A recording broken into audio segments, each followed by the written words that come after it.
niyo po, ang araw na ito ay isang espesyal na araw para po siyempre sa ating lahat na tayo ay nasa harap ngayon ng ating Diyos na nakikinig at nag-aantay ng kanyang mga pagpapala. Ito ay isang espesyal na araw, lalo't higit sa mga kananayan sa buong mundo, hindi lamang sa lugar na ito, kundi sa buong mundo. Dahil nga po bukas, araw ng linggo, ito po yung tinatawag na International Mother's Day. Kaya sa ngalan ng inyong maliit na lingkod, ay binabati ko po ang lahat ng mga kananayan ng Happy Mother's Day. Sa ating mga kananayan sa Church of God, sa ating mga kananayan na kabilang sa Klima Philippines, mga nanay na aming mga kamag-anak, Happy Mother's Day po sa inyo lahat.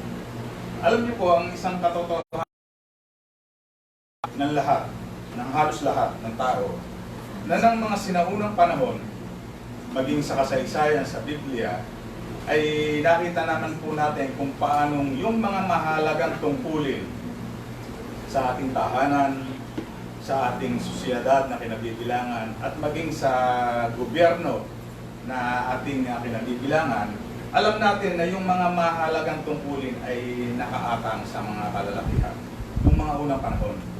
Ito po ay pinangungunahan nila simula dun sa kung paano kukuha ng ikabubuhay ang isang pamilya, kung paano pangungunahan ang pamilya, ang gobyerno, ang lipunan, kung paano sa mga labanan na sinusuong ay ang mga kalalakihan ang siyang mga talagang nangunguna. Ngunit siyempre alam naman natin sa matagal na rin namang panahon na ito'y unti-unti na at malaki na ang naging pagbabago. Dahil sa kasalukuyan ay halos lahat na ang pangunguna sa tahanan, maging sa siyudad, maging sa gobyerno. Alam naman natin na marami ng mga kababaihan ang patuloy na ginagamit na rin ng ating Diyos. Gaya ng ating naranasan o nararanasan at nakikita sa kapanahonang ito na mayroong crisis dyan sa mga ospital, maging doon sa mga front lines na kung saan ay ito yung mga nakaabang at naunang-unang mga sumasalubong just in case na may mga problema. Naririyan mga kababaihan doktor, di ba? Yung mga nurses na kababaihan, yung mga hospital assistants, makikita nyo halos puro kababaihan, marami naririyan. Maging doon sa ating mga checkpoints, may mga kababaihan ng mga pulis. Sa amin, ang pagpunta doon sa mga pagbibigay ng mga relief sa mga tahanan, nandiyan yung mga PHW na puro din mga kababaihan. Sa mga pharmaceuticals na hindi pwedeng magsara dahil nga gamot, naririyan yung maraming kababaihan na kung saan ay tumutulon sa pagtitinda. Maging sa mga food production na kung saan ay makikita natin na napakalaki ng papel na ginagampanan ng mga kababaihan. Kaya nga sa umagang ito, dahil nga bukas ay International Women's Month o Women's Day, ay nais ko simpleng pamamaraan ng pagpapahayag ng gratitude and thanks ng mga kananayan. Ang mensaheng ito ay nais natin na maging special din para sa mga kananayan at maging siyempre sa ating lahat. Ang Diyos ay binigyan tayo sa umagang ito ng mensahe na nais niya na patuloy na tayo lahat ay mapagpala at gayon din, mabigyan din naman ng karangalan ang mga kababaihan o yung mga kananayan na kung saan sa umagang ito ay ating patuloy na bibigyan ng pag-alaala at pagkilala. Ang araw ng mga nanay, traditionally, ito po yung araw na kung saan yung mga anak ay naghahanda ng special na activity, bumibili ng mga special na gamit, mga pangregalo, nagpapahayag ng mga words of appreciation sa kanilang mga nanay na kung saan sila ay kung hindi dati nilang ginagawa na sila yumayakap sa kanilang nanay o humahalik sa pisngin ng kanilang nanay. Ito yung isa sa mga panahon o araw na kung saan ay ang mga anak ay ginagawa ito. Bagaman siyempre ito dapat ay araw-araw ginagawa, pero ang araw na ito yung special na miski yung mga anak na hindi naman kinagawian na ito'y gawin sa kanilang mga nanay, ito ngayon ay kanilang ginagawa. Siyempre, ano nga ba ang mga nanay? Siyempre, sa pagtinanong kung ano sino ba o ano ba ang nanay na tinatawag, siyempre, iba't iba tayo ng sasabihin. Marami tayong sasabihin. At depende sa karanasan ng isang nanay, sasabihin niya kung ano ang nanay. Siyempre, pangkalahatan, ang nanay ay isang disiplinarya. Siya actually ang unang-una na nakakaranas ng pagdisiplina sa mga anak. Siya ang babysitter. Dahil simula pa lamang, sa pagpintig pa lamang ng sanggol sa kanyang tiyan, ay siya na yung nangangalaga. Hanggang sa ito'y silang, hanggang sa unang araw ng pagsilang, ito'y sa kanya, nakasali ito, kung bata. Siya ang tagapagluto, siya rin ay naglalaba, siya ang naglilinis ng bahay, siya ay isang teacher, by profession sa kanyang mga anak, siya rin ay nurse, siya ay isang psychologist, siya ay isang counselor sa kanyang anak, sometimes siya ay gardener, nagpapaglinis ng garden, may mga nanay na ganyan, at minsan, siya rin ay driver. Di ba? Kapag hindi available yung tatay at walang maghahatid, siya yung nagdadrive ng sasakyan. Ang mga nanay ang unang-unang nagde-develop ng personalities ng mga anak. Palibasa nga, ang mga anak ay siyang kasama at unti-unting nagkakaisip ay nanay ang kanyang kasama. Kaya yung pag-develop ng personalities ay sa nanay niya ito nakukuha. Yung pag-mold o yung pagkakaroon ng vocabulary, di ba? Kung ano yung mga unang-unang words na sasabihin niya. Mama, papa, di ba? Lahat. Ang nanay ang isa sa unang-una nagbibigay ng mga bokabularyo sa kanyang mga anak. At ito ring nanay ang siyang naghuhubog ng attitude. Di ba? Kaya napakahalaga ng papel ng isang nanay sa isang anak. Di ba? Dahil ang bata nga, sabi nga niya, sa kasabihan kung ano yung ng kanyang nakikita, ito yung kanyang ginagaya. Kaya napakahalaga ng pag-mold ng isang bata sa isang bata ang attitude din ng kanyang nanay. At isa sa pinakamahalaga na dapat nating makita, at ito rin naman yung nararanasan ng marami, yung unang impression ng bata sa kung ano ang pag-ibig ng Diyos, ito ay nararanasan niya sa kanyang nanay. Di ba? Ang bata naman, hindi naman pa niya alam, hindi pa maliwanag sa kanya kung ano yung pag-ibig ng Diyos eh. Pero ito'y nararanasan na niya sa kanyang nanay simula pa lamang ng siya sanggol kahit hindi pa gusto ang kanyang isip. Dito sa ilang mga binanggit ko napakarami pa na hindi nakasama na kung sino ang nanay o kung ano ang nanay sa isang tahanan o para sa isang mga anak. Lahat yon ay ginagawa ng isang nanay. Siyempre, anong dahilan? Hindi naman para sa kanyang sarili. Hindi ginagawa ng nanay, yung lahat ng mga bagay na yun, para sa sarili lang niya. Di ba? Yun ay ginagawa niya para sa kanyang pamilya. Unang-una. Para sa kapakanan ng kanyang mga anak. Ulitin ko, para sa mga anak. Amin ba, mga anak? Lahat gagawin ng nanay. Sukdulan mawala yung para sa kanyang sarili. Sukdulang ipagkait niya yung kanyang karapatan, may bigay lamang yung karapatan o yung benepisyo sa kanyang mga anak. Sa umagang ito, sa teksto na kung saan ay ating magiging saligan ng pag-aaral ng salita ng Diyos, dito'y makikita natin ang isang nanay na kung saan ginawa rin kakatwa o maaaring hindi maganda sa paningin ng iba para lamang sa kapakanan ng kanyang mga anak. Ang nanay na ito yung asawa, bagaman siya ay walang pangalan, pero siya ang asawa ni Zebedeo. Sino si Zebedeo? Siya ang tatay ni Apostol James at ni Apostol Juan. Ibig sabihin, ang nanay na ating pag-uusapan ngayong umaga ay ang ina ni Apostol James at saka ni Apostol Juan. Ito'y nakatala sa Mateo 20:20 hanggang 23. Babasahin ko po. Then the mother of Zebedee's sons came to Jesus with her sons, and kneeling down, asked a favor of him. What is it you want? Jesus asked. She said, grant that one of these two sons of mine may sit at your right and the other at your left in your kingdom. You don't know what you are asking, Jesus said to them. Can you drink the cup I am going to drink? We can, they answered. Jesus said to them, you will indeed drink from my cup, but to sit at my right or left is not for me to grant. These places belong to those for whom say heaven prepared by my Father. Alam niyo po dito sa binanggit na ito na kung saan ay nagsalita yung nanay ni Juan at saka ni James kay Jesus na meron siyang ni-request, ito yung isang katunayan na maliwanag sa nanay ni Apostol Juan at saka ni James na alam ng nanay nila yung tinatawag na itinuturo ni Kristo patungkol sa kanyang kaharian. Alam na alam at pinaniniwalaan ng nanay ni Juan at saka ni James yung katunayan at katotohanan ng tinatawag na parating na kingdom of God. At aware din siya, alam niya yung sitwasyon ng kanyang mga anak na si John at saka si James. Na itong dalawang anak niyang ito ay very close kay Jesus. Makikita nyo na alam ng nanay nilang dalawa, ibig sabihin ito ay nakamonitor talaga. Nakikita niya kung paano itinuturing ni Jesus si James at saka si John.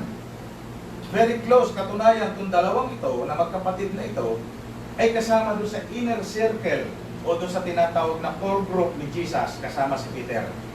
Tatlo yung nasa core group ng ating Panginoong Sus. Si Peter, si James at saka si John. Ibig sabihin dito sa core group na ito ng ating Panginoong Sus, 2/3 ay anak ng asawa na si Bedeo. Kaya nakatitiyak siya sa kanya sarili na kung sa ating kapanahonan ikukumpara na kapag ang ating mga anak ay very close dun sa isang leader na makapangyarihan, para bang ang thinking din natin ay meron siyang favor o di kaya meron siyang magandang kapupuntahan. At ito rin yung naging kaisipan na kanyang ina, ang ina ni James at saka ni John, na kung saan ay alam niya sa sarili niya na kapag si Jesus Christ ay naghahari na sa kanyang kaharian, yung kanyang dalawang anak, na si James, yung Apostol James at saka si Apostol Juan, ay magkakaroon ng magandang pwesto. Ngayon ang tanong, bakit hinihiling pa ng nanay ni Juan at saka ni James yung bagay na yon na sabi niya na gusto ko kapag ikay nasa sa kaharian na, ang kaliwa mo ay ang nakaupo, yung anak ko, at sa kanan mo ay yung anak ko rin. Kasi pag binasa natin yung chapter 20, yung earlier verses ng chapter 20, na kung saan ay pinagbabasehan natin, doon ay nagbigay muna ng storya ang ating Panginoong Sus. Ito ay patungkol sa isang lalaki, mayamang lalaki, na kung saan ay meron siyang ubasan, taniman ng ubasan. Na siya ay nangailangan ng manggagawa, kaya ang ginawa niya, lumabas siya upang maghanap ng mga manggagawa o trabahador na pwedeng magtrabaho sa kanyang ubasan sa araw na yon. Nung umaga na siya lumabas, meron siyang mga nakita ng mga tao, ng mga nakatambay lamang. Inalok niya na magtrabaho at inalok din niya ng kung magkano kanilang kikitain at yung mga yon ay pumayag. Kaya umaga-umaga, nagsimula na magtrabaho yung mga taong yon.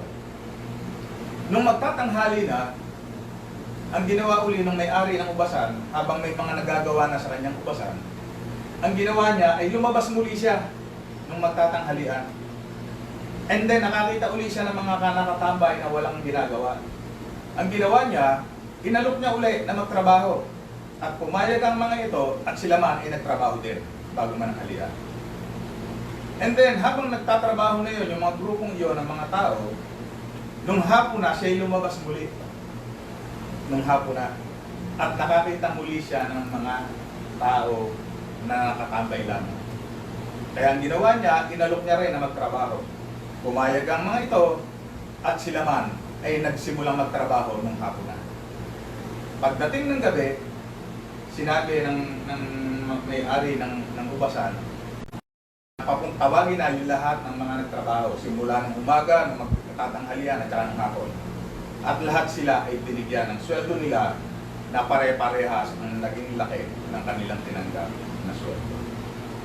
Ngayon, siyempre, ito'y nagdulot sa isipan ng nanay ni Juan at saka ni James. Kasi bakit? Sa kanya kaisipan, bakit naging pare-parehas ang naging tanggap na benepisyo? Doon sa binigay na kwento ng ating Panginoong Sus sa kanyang binigay. Bakit pare-parehas ang sweldo samantalang sa ating pangtaong pananaw, kapag ikay nagtrabaho ng after lunch, dapat half day ka na lang. Kalahati lang ang tatanggapin mong sweldo. Diba? Naka-per hora tayo.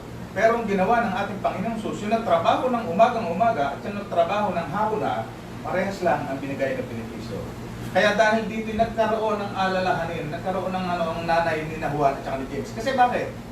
Si James at saka si Juan, sila ay mga apostol na kung saan simula pa lamang ng pagiging alagad nila o paglilingkod ng ating Panginoong Sus, kasama na yung dalawa. Ngayon, ang kanyang iniisip, kung ihahalin tulad dito sa talingaga o kwento na ibinigay ng ating Panginoong Sus, baka ang tagal-tagal na o unang-unang nagtrabaho o naglingkod bilang mga alagad, sina James and John, pagdating ng dulo, merong mga bago lamang ng mga tagapaglingkod, maging maganda pa ang pwesto sa kaharian. Kaya ang ginawa niya, sinabi niya yun. Ano sabi niya sa verse 21? Sabi rito, she knelt before him and made this request. Ano sinabi ng nanay ni John at saka James? Sinabi niya kay Jesus, ipag-utos mo na itong aming dalawang anak ay magsiupo, yung isa sa iyong kanan at yung isa sa iyong kaliwa sa iyong kaharian. Alam niyo po, doon sa inasal na yon ng nanay ni James at saka ni John, sa ating kapanahonan, hindi maganda sasabihin natin sa kanya. Hindi maganda isipin natin, di ba? Sasabihin, malakasan. Sasabihin na umutikik sa leader ay humihingi pa ng pabor, ganyan, di ba? Katunayan, yung 10 alagad, nagalit nga. Doon sa ginawang iyon ng nanay ni James at saka ni John. Nagalit sila. Kinriticize nila yung nanay. Dahil doon sa ginawa na nag-request na yung kanyang dalawang anak ay ilagay sa kaliwa at sa kanan sa sandali na sila ay nasa kaharian. Pero alam nyo, dahil ngayon ay Mother's Day. Mother's Day ngayon, siyempre gano'n naman eh. Kapag ang tao ay tiningnan mo, hinanap mo yung kamalian, marami kang makikita. Amin po ba? Lahat ng tao, kapag ang hinanap mo sa kanya ay yung kanyang kapintasan, meron kang makikita 100%. Walang taong perfecto. Walang taong walang kapintasan. Lahat meron kapintasan. Ngayon sa pagkakataon to, ang tingnan natin ay hindi yung ang hanapin natin ay hindi yung kapintasan ng nanay nila. Hindi kapintasan nung ginawa ng nanay. Kundi ang tingnan natin ay yung positibong bagay, bakit ginawa ng nanay yon yung bagay na yon na ikinagalit ng ibang mga apostol. Ilang mabubuti o positibong bagay patungkol dun sa nanay ni James at saka ni John.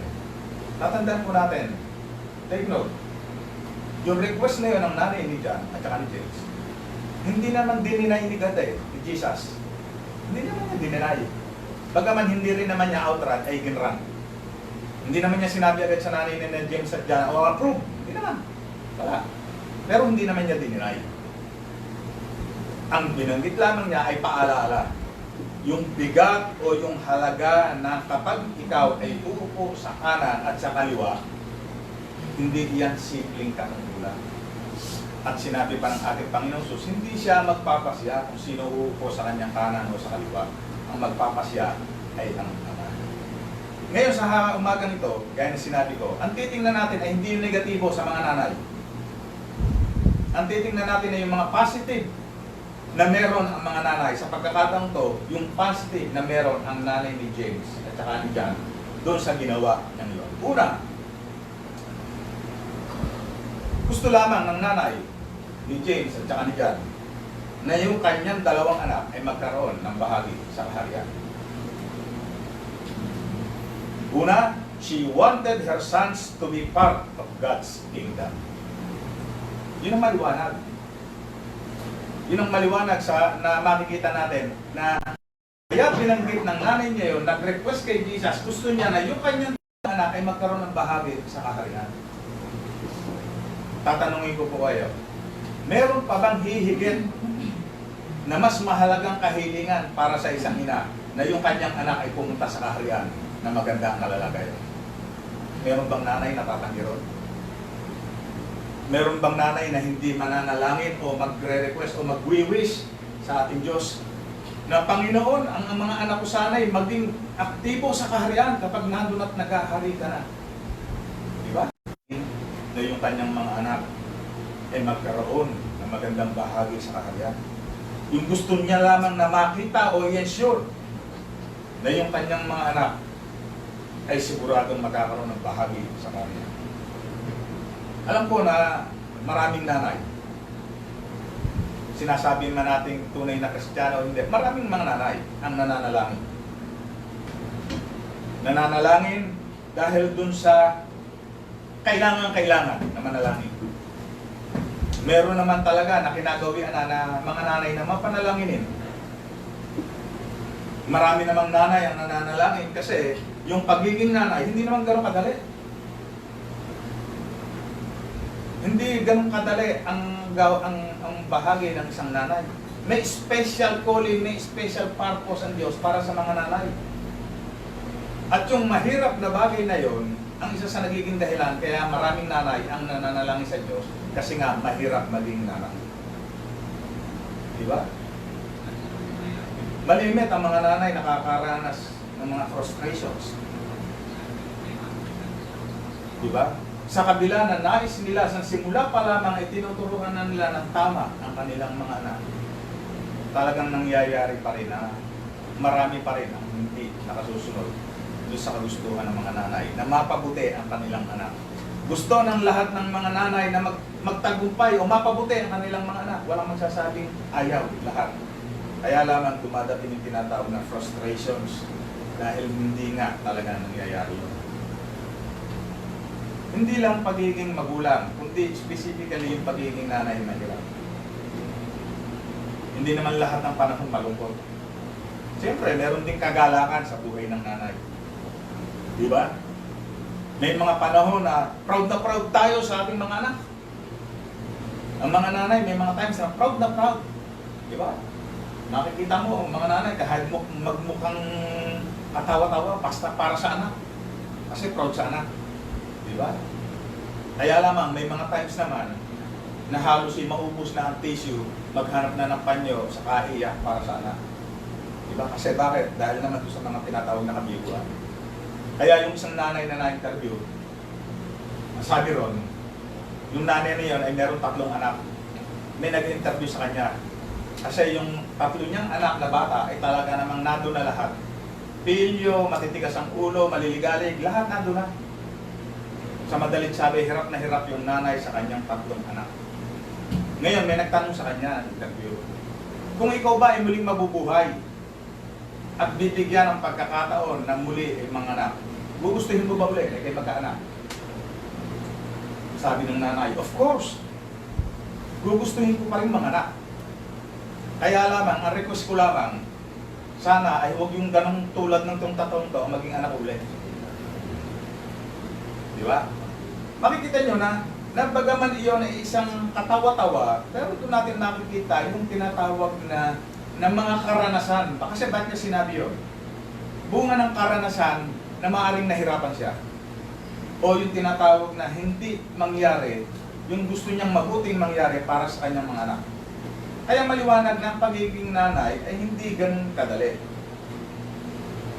Pero sa oras na ito, ang nanay ni James at saka ni John, bagaman mahirap, tumayo sa kalipunan at sabihin na, Panginoong Isus, gusto ko kapag ikay naghahari na, yung isa kong anak ilagay mo sa kaliwa at yung isa kong anak sa kanan. Or di kaya, ilagay mo po sa yung kaliwa si James at ilagay mo sa kanan mo si Juan. Isang bagay na masasabi natin, nagbigay siya na example kung paano ang isang tunay na ina na nagmamahal, nagmamalasakit sa isang anak, ay talagang taimtim na hihiling sa Diyos para yung kanyang 2 anak ay magkaroon ng magandang papel sa kaharian ng Diyos. Alam niyo kung tutusin, dapat nga tayo lahat, hindi lang mga nanay, dapat lahat tayo at lahat ang maging concern ay kung paanong mahihiling natin sa Diyos na ang ating mga anak ay magkaroon ng bahagi sa kaharian. Kasi yan naman talaga ang ninanais natin di ba? Kaya nga bumaba ang ating Panginoong Sus. Hindi dahil para dito sa lupa, kundi para tayo dalahin dun sa kaharian. Na kung saan siya'y maghahari magpakailanman. Kaya napakahalaga ng kahilingan ng nanay eh. Gusto niyang i-assure na yung kanyang mga anak ay magkaroon ng bahagi sa kaharian. Dahil sabi nga, kung dito lamang sa mundong ito tayo asa, pwede tayo magkaroon ng mga anak na maraming pera. Pwede tayo magkaroon ng anak na may mga sasakyan, sarili. May magandang bahay na naipagawa. Pwede mangyari yan. Pero kung sila ay hindi makakabilang sa kaharian ng Diyos, walang kabuluhan ang lahat nila. Kaya napakalaga ng kahilingan ng nanay James sa John 1. Diba? Sabi sa Matthew 16:26, For what is a man profited if he shall gain the whole world and lose his own soul? Diba? Ano ang mapapala ng bawat isa sa atin? Managana man tayo sa lahat sa mundong ibabaw na ito. Pero yung kaluluwa natin ay mapapala. Kaya yung positive side na makikita natin dito, napakaganda. Nag-bleed, nag-pray ang nanay ni James at ni Juan para sa kanyang mga anak na mapabilang doon sa kaharian. Pangalawa, ang nais ng Diyos o ang nais ng nanay ni James at ni Juan. She wanted her sons to be actively involved in the works of His kingdom. Alam niyo po, ito yung malimit na itinuturo natin. At ito na naman yung ibinili ng ating Panginoong Sus in Matthew 28. Sabi niya, humayo kayo sa sanlibutan at gawin yung alagad ko ang lahat ng bansa. Diba? Ipangaral ang salita at gawing alagad ang lahat ng bansa. Dito yung maliwanag na gawing alagad. Maging mga disipulo, ibig sabihin, mga tao na kung saan ay nagpapagamit sa Diyos, hindi lamang basta naligtas. At ito yung gusto ng nanay ni John at saka ni James. Hindi sapat para sa kanya na yung dalawa ay nakakilala lang kay Kristo. Hindi sapat na sila ay naligtas lang. Kundi ang nais niya, sila ay maging kagamit-gamit to be actively involved in the work of His kingdom. Diba? Kung titingnan natin, yung binanggit na yon, yung kalooban na yon ng nanay ni John at saka ni James, ito ang utos ng Diyos. Na huwag tayong maging kontento sa pagdalo lamang sa bahay-sambahan. Na pagdating natin sa bahay-sambahan, hahanapin natin yung paboritong upuan, yung kinasanayang upuan, and then after nun, wala na, aalis na. Uupo sa bandang likuran o kung saan man natin naisin at nag-aabang ng mga sinasabi ng mga speakers na handa ba tayong tanggapin ang pagpapala? Magsasagutan lahat ng amen. Mga nahirati, mga nasanay na tumanggap lamang ng mga biyayang pagpapala. Pero yung pagpapagamit sa kaharian ng Diyos ay tila baga kanilang napapabayaan. Ito ang nais ng nanay ng dalawang apostol, James at John, na hindi lamang magkaroon ng kaligtasan o pagkaunawa yung kanyang dalawang anak, kundi magamit sa kaharian. Saan ba nag-uumpisa yung spirit of service? Saan ba nag-uumpisa yung spirito ng paggawa?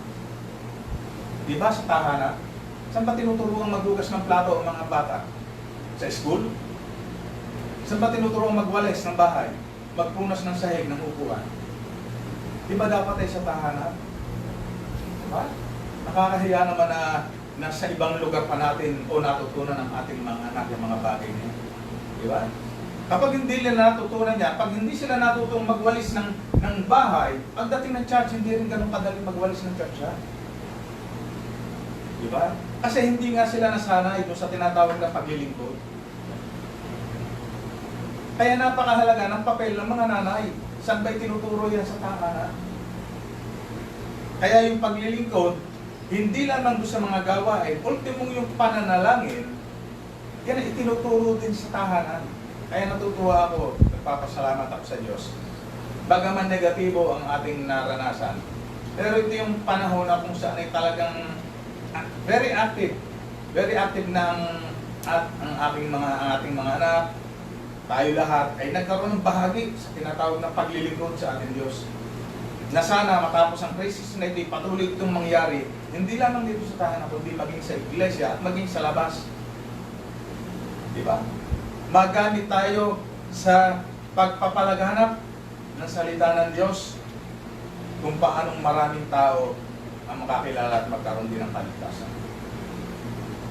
Ito ang ni-request ng nanay ni James at saka ni John, na ikinagalit ng mga alagad. At kanina, gaya na sinabi ko nga, kung tayo magiging negative, ang makikita natin pangit. Pero ngayon na tinitingnan natin yung mga positive side o yung mga bagay na nakapaloob, ito ang nating nakikita.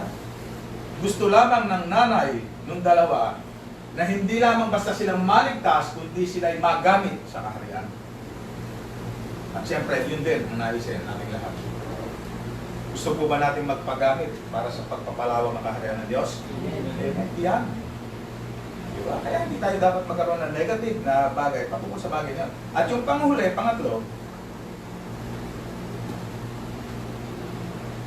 dahil nga sa pagkakilala at pagkakita ng nanay ni James at saka ni John sa kanila, at kung paano sila binigyan ng pagkakataon ng ating Panginoong Sus na maging isa sa 12 apostol, malaki ang expectations ng nanay nila. Masama bang umasa na tayo ay pagpalain ng Diyos? Masama ba na tayo magpakasipag sa paglilingkod ay tayo merong marami tayong premyo o marami tayong reward na makukuha? Yan ay pangako ng Diyos. Diba? Kaya maraming pupunta sa langit, pero iba-iba ang rewards na matatanggap. Kasi bakit? Depende sa kung paanong siya nagpagamit sa paglilingkod. Kaya yung nanay ni James at saka ni John, mataas ang expectation kasi alagad nga yung dalawa niyang ano kayo. Masama ba na siya umasa na maganda rin ang magiging tatanggapin ng kanyang dalawang anak? Hindi. Hindi siya nakontento para sa kanyang anak. Oh, tama na, basta ang anak ko inaligtas na lang. Kung pwedeng taga-upo na lamang siya, yan na may kilala, natanggap na niya si Kristo eh. Siya naman ay may assurance of salvation eh. Okay na yan. O di kaya, pwedeng taga-walis na lamang siya ng church. Pwedeng taga-bantay ng pintuan. Diba? Siyempre, dapat maging kaisipan natin lahat. At ito yung pakanasahin natin lahat. Na ang ating mga anak ay magamit actively. Kasi pag sinabi mong uupo ka sa kanan at sa kaliwa, meron kang napakalaking papel. Di ba? Kaya yung ating ginagampanan, yun ay simbolo ng pag-upo sa kaliwa at sa kanan. Na hindi ka basta uupo-upo lang, meron kang gagawin. Meron kang malaking responsibilidad. Ikaw ay tagabuhat. Di ba? Yun ang nais ng nanay ni James. Yung kanyang mga anak ay kapangil-pakinabang. May bahagi sa pagtatayo ng iglesia. Alam niyo po, yung boldness ng nanay ni James at saka ni Juan, yung pagiging prangka patungkol doon sa mga bagay na yun, pwede nyo kung positive side ang titingnan na pwede nyo i-admire eh. Kasi hindi naman ganun kadali magsalita, di ba? Kasi ang iisipin, kasi yung kahit tama na sasabihin, hindi masabi kasi ang inisip, pangit na sabihin ng iba. Di ba? Di ba? Di ba yun na nangyayari? Nakatingin tayo sa kung ano yung sasabihin ng iba, hindi tayo nakatingin sa kung ano yung sasabihin ng Diyos. Pero dito, maliwanag ang nanay ni James at saka ni Juan, hindi siya nagsettle sa mediocrity. Yung pwede na. O, basta ako'y natalong, pwede na yun. Diba? Hindi siya nakontento. Ang gusto niya, ang kanyang mga anak magamit. Siyempre, tayo lahat. Gano'ng matagal na tayo na naligtas? Paano tayo ginagamit ng ating Diyos? Tayo ba ay nagagamit na para i-mold yung spiritual life ng ating mga mahal sa buhay? Tayo ba ay humahayo na para ibahagi yung kaligtasan na ating tinanggap mula sa ating Panginoon Diyos? Time na ito para tayo ay mag-excel, mag-level up. Don't settle for mediocrity. Mag-level up tayo. Mag-aspire tayo ng magandang, hindi naman posisyon, kundi trabaho. para magawa natin yung kalooban ng Diyos. Kaya nga yung araw na ito ay special. Kasi nga ito yung araw natin i-celebrate yung Mother's Day.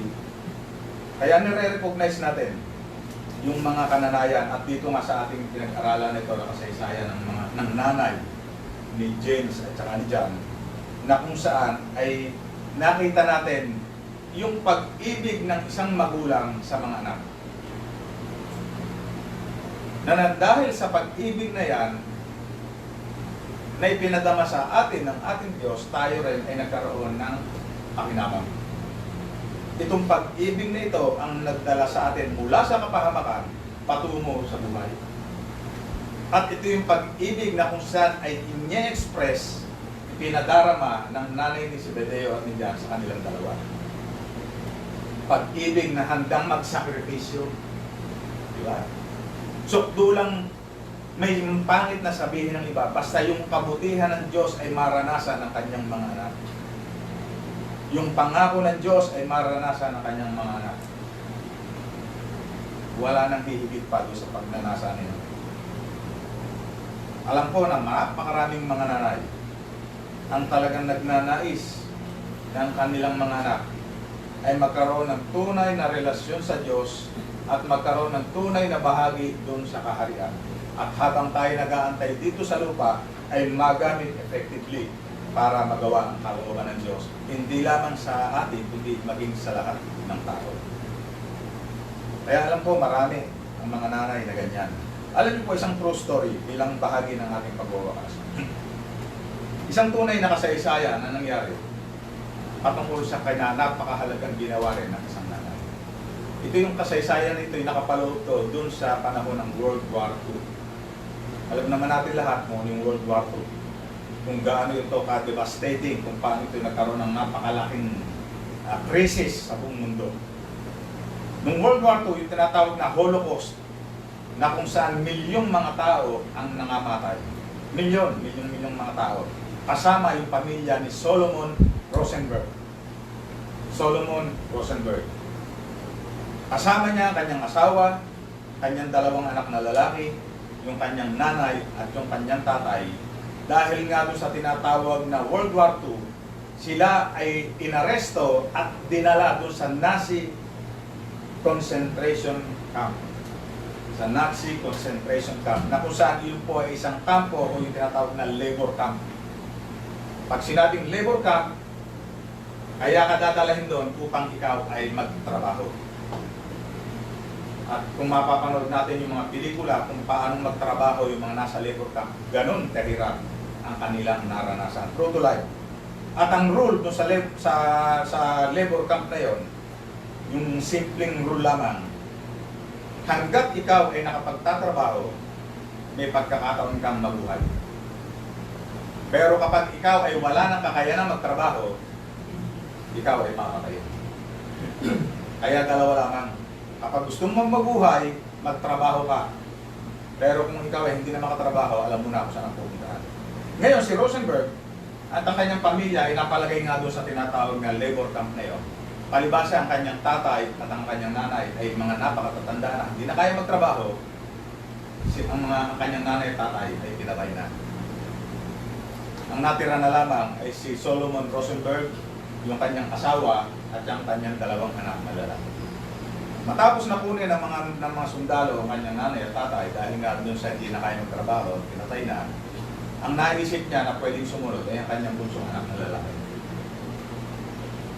Yung kanyang bunsong anak na lalaki. Kasi bakit?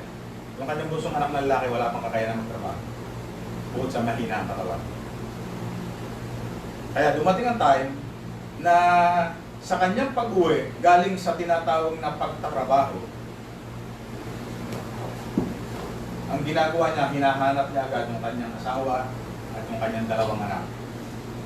Kapag natatagpuan pa niya ang kanyang mga anak at ang kanyang asawa, nagyayakapan sila, nag-iiyakan, nagpapasalamat sa Diyos sa panibagong araw ulit na sila ay buhay na. Dumating ang araw na si Solomon ay umuwi, hindi niya makita yung kanyang asawa at kanyang mga anak. Ang ginawa niya, hinanap niya ng inanak at natagpuan niya yung kanyang panganay na anak na lalaki, ng pangalan ay David. Nakita niya si David na anak niyang panganay na lalaki na umiyak sa sulok, nangangatal, tatakot. Sinabi niya, anak, huwag mong sabihin na may nangyari sa iyong kapatid na bata. Sabi ni David, opo tatay, kinuha po ng mga militar ang aking kapatid na puso. Nasaan ang iyong nanay? Sabi ni David, kasi po nung ang aking pong kapatid na puso ay nag-iiyak at natatakot, ang ginawa ng ninanay, pinuntahan ng aking kapatid at niyakap at hinawakan sa kamay at sinabi, anak, sasamahan kita ako sa kadagat. Alam natin kung saan sumangay. Sila'y parehong pinatay ng mga sundalo dahil hindi na sila kapatid. Alam niyo po, dito sa kasaysayan na yung tuloy-tuloy, yun ang isang tunay na ina na kahit buhay ay handang itaya para sa anak. Ito makikita nyo, sinamahan. Yung pagsama ng nanay, yung asawa ni Solomon Rosenberg, sa kanyang anak na bunso, yun ipapunta sa kamatayan. Sinamahan niya. Alam niyo po, napakaraming kasaysayan. Sa mundo na talagang kayo ma-encourage, maluluha kayo. Kung paanong yung mga nanay ay hindi alintana yung pagod at hirap. Kahit may sakit, bumabangon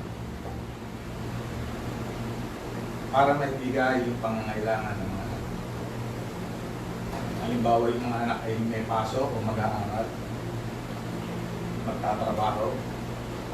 Maaga pa, gumigising kahit masama pakiramdam. Na yun ay palibasa sa matagal na panahon ay ginagawa ng maraming mga nanay para bagang hindi na napapansin ng mga anak.